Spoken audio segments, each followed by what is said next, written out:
Lars. Ağa bölük səs 30. Hazır. Ya Allah. Aldadılmış qadının qisası bütün qisaslardan daha dəhşətli olur.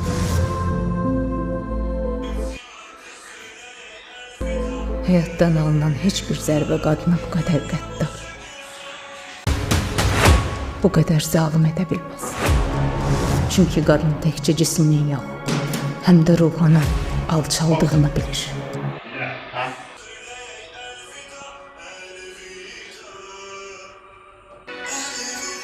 Yetki düzgün arkasına yavaş yavaş.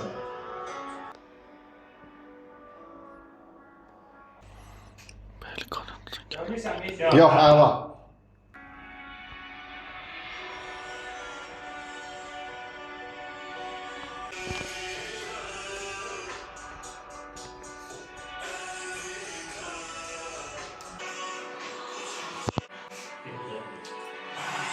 Sağ ol.